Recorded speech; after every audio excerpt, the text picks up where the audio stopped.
सेना पर गर्व है कि उन्होंने इस बार भी दृढ़ता से लड़ाई लड़ी, धैर्य से लड़ाई लड़ी, वीरता से लड़ाई लड़ी। लेकिन इस ऑपरेशन का सिंदूर का क्रेडिट, उसका श्रेय तो हमारे प्रधानमंत्री जी चाहते हैं। सही भी है, ठीक है, सही है, श्रेय ले।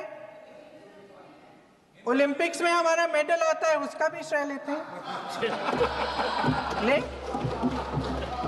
लेकिन सिर्फ श्रेय लेने से नहीं होता नेतृत्व, जिम्मेदारी भी लेनी पड़ती है।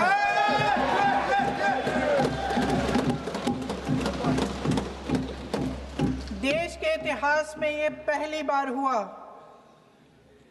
देश के इतिहास में ये पहली बार हुआ कि जंग होते होते ही रुक गई है जी।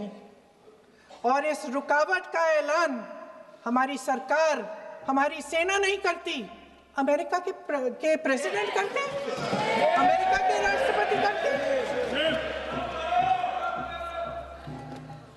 ये हमारे प्रधानमंत्री महोदय की गैर जिम्मेदारी का सबसे बड़ा प्रतीक है। आज गृह मंत्री जी ने इस बात पर उल्लेख किया।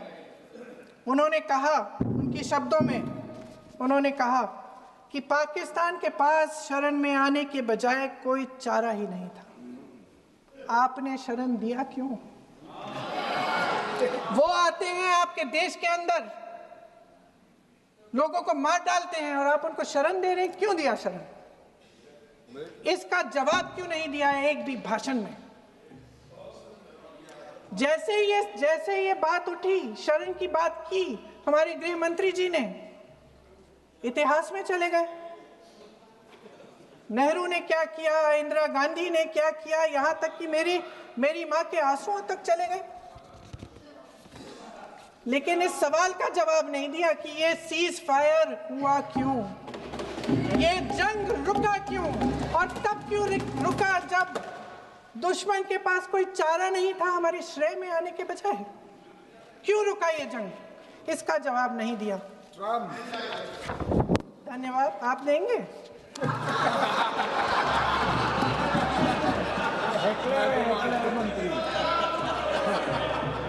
देना भाई, देना। आपको टाइम मिलेगा तो, टाइम नहीं मिलेगा आपको शायद। वैसे महोदय, मेरी माँ की आंसू की बात किए, मैं इसका जवाब देना चाहती हूँ। मेरी माँ के आंसू तब गिरे जब उनके पति को आतंकवादियों ने शहीद किया, जब वे मात्र 44 साल की थी। और आज अगर मैं इस सदन में खड़ी हूँ और उन 26 लोगों की बात कर रही हूँ, मैं इसलिए कर रही हूँ क्योंकि मैं उनका दर्द जानती हूँ, महसूस करती हूँ।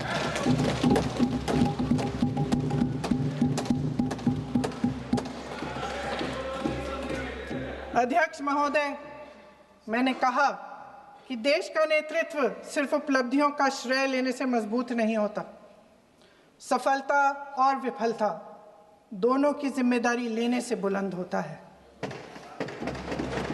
ये सोने का ताज नहीं है, कांटों का ताज है। अध्यक्ष महोदय, जब सरकार झूठी और कायर हो तो वे बहादुर से बहादुर सेना के साहस और पराक्रम को भी कमजोर कर देती है। देश को प्रतिशोध के साथ साथ सबके प्राणों की रक्षा का प्रण चाहिए। सेना की शक्ति के साथ सरकार की सच्चाई भी चाहिए। महान देशभक्त शहीद इंदिरा गांधी जी, जिन्होंने सफल कूटनीति के बल पर अमेरिका के राष्ट्रपति निक्सन का मुकाबला करके पाकिस्तान का विभाजन करवाया, बांग्लादेश बनाया, 1 लाख पाकिस्तानी सैनिकों को आत्मसमर्पण करने पर मजबूर किया, उन्होंने कभी इसका श्रेय लेने की कोशिश नहीं की।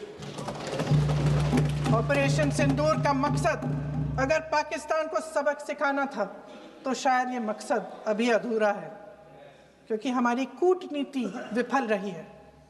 इसका प्रमाण यही है कि ऑपरेशन सिंदूर के बाद एक पाकिस्तानी जनरल, जिसके हाथ खून से रंगे थे, अमेरिका के राष्ट्रपति के साथ बैठकर लंच खा रहे थे। अगर ऑपरेशन सिंदूर का मकसद आतंकवाद को खत्म करने का था, तो पाकिस्तान को संयुक्त राष्ट्र के आतंकवाद विरोधी समिति का अध्यक्ष चुने जाने से इस मकसद को धक्का लगा है। इसकी जिम्मेदारी कौन लेगा? क्या हमारे प्रधानमंत्री लेंगे? क्या उनमें ये हिम्मत है? नहीं है। अगर इस ऑपरेशन के दौरान हमारे जहाजों का नुकसान नहीं हुआ, तो सदन में इसे साफ साफ कहने से क्या डर है? क्यों नहीं कहा है? कल भी रक्षा मंत्री जी ने कहा कि हमारे इंफ्रास्ट्रक्चर का नुकसान नहीं हुआ, तो जहाजों के बारे में भी बता दें, साफ साफ बता दें, क्या हर्ज है?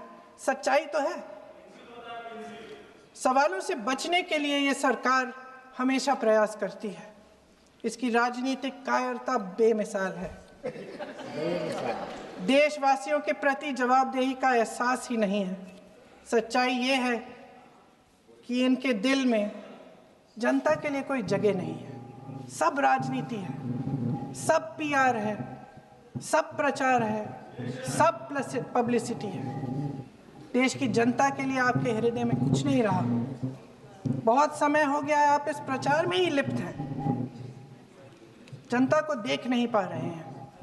जी मानिए। जो पहलगाम में हुआ, खत्म करती हूँ, जो पहलगाम में हुआ उससे हर एक देशवासी के दिल पे चोट पहुंची है।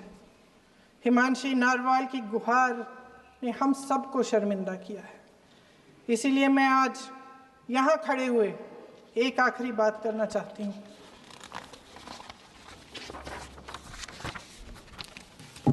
इस सदन में लगभग सभी के पास सुरक्षा है, सुरक्षा की व्यवस्था है। हम जहां भी जाते हैं हमारे साथ सुरक्षा कर्मी आते हैं। आपको भी मिल जाएगी, आप मंत्री बन जाएंगे, आपको भी मिल जाएगी। मैं मजाक की बात नहीं कर रही हूँ, थोड़ा सा धैर्य रखिए। उस दिन पहलगाम में 26 परिवार